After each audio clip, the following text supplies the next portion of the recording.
Hey everyone.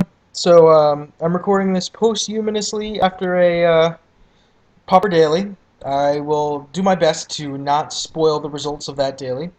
Um, However, if you're wondering, this is the second one that I have done, and you can potentially view the results for one or both on mtgostats.com, where you will also be able to find my deck list. Because I did 3-1 the first draft I ever did. So I was, well, yeah, let's say like dirtling around a bit on MTGO stats, trying to figure out like what deck I should build, what formats I wanted to play, yada yada yada. And the thing is, like I just like everyone else do play Magic on a budget. Like I do not have $1 million, so I was looking for a list that were potentially budget with the potential to win a good number of events. So I didn't want to just build a trash deck and throw away my money entering queues. So it ended up being that Pauper Affinity looks like a winner.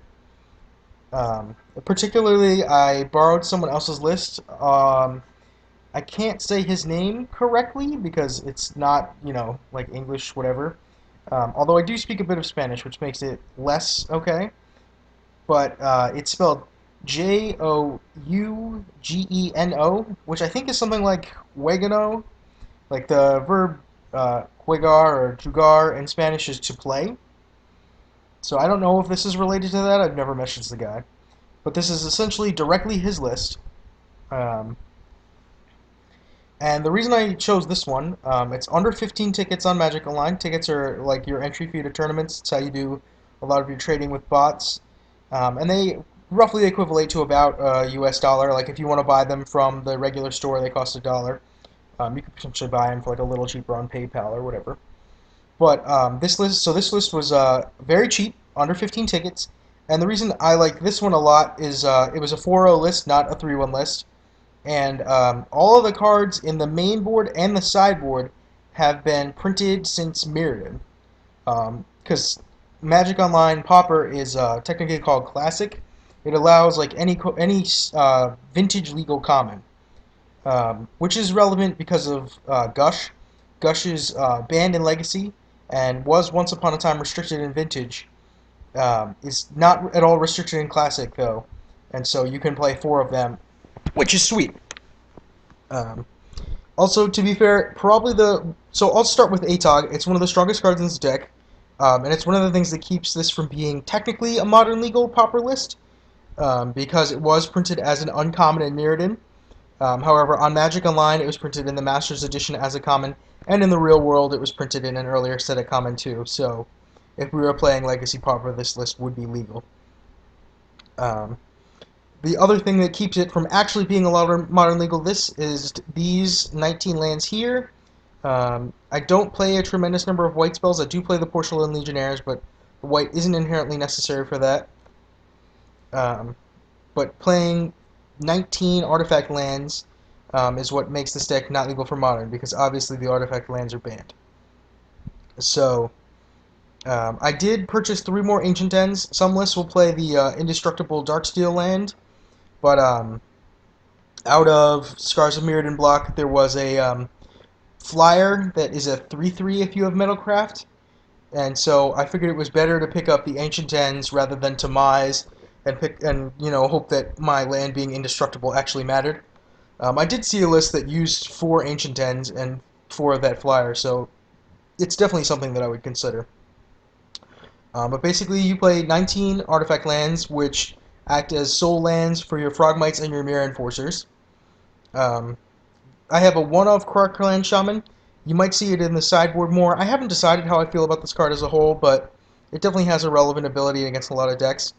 I've already mentioned ATOG as being one of the sweet reasons to play the deck. That in combination with Disciple of the Vault can just deal a lot of damage to your opponent, or if they don't have answers, you can just eat your board and kill them. But the reason you can get away with this rainbow base is the Chromatic Stars, the Spring Leaf Drums, and the Prophetic Prisms. It's 2, 3, and 4, so that's 9.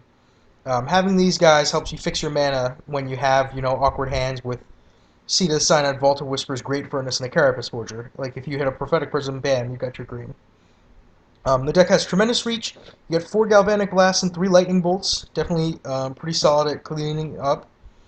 Um, Obviously, my favorite card in the deck is Thoughtcast because it's Divination, or strictly worse if you weren't playing artifacts, or essentially 100% of the time better, because by the time I hit the third artifact land, Thoughtcast only costs 2. And a lot of the time it just says 1 mana, draw 2 cards, which is awesome. But the real strength of the deck is the Carapace Forgers and the Mirror Enforcers. 4/4s are really big, as it turns out at common. Um, and so if you go like 1 man artifact, like land, 1 man artifact, land, Carapace Forger, and play a 4/4 on turn 2, that's like, whoa, pretty big. Or, like, you can always, if you have 2 lands, you can always play Frogmite on turn 2. But the nutty hands are the ones where you go like artifact, Porcelain Legionnaire, free Frogmite, and you're just like, bam, 5 power on turn 2. Um, and like, you can definitely play Mirror Enforcers on turn 4 or earlier, often free Mirror Enforcers. I I used to give Justin Gennari crap when I played Burn against Affinity about paying for Affinity costed cards, but it does require a little bit of math, which is something that I like about the deck. And there definitely have been times where I've punted my ability to play a Mirror Enforcer. Um, the sideboard is pretty sweet. Dispel, at times, is the most played card in Pauper.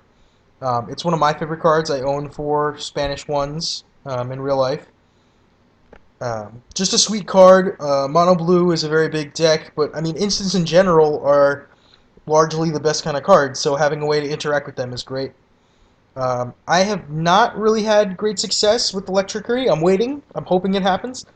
But like, there is no Wrath of God at common. So having a way to generate card advantage and deal with multiple creatures at once in the form of Electricity at least seems good.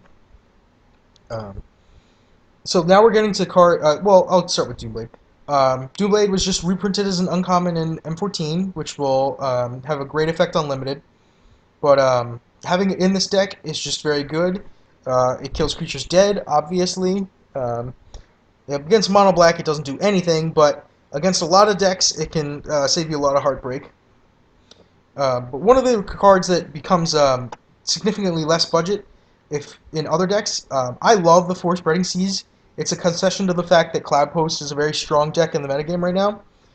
It's less good against the Blue Coast decks, but there at least theoretically is a mono green post deck and a white Rebels post deck. And Spreading Seas is definitely effective against those, and it cantrips.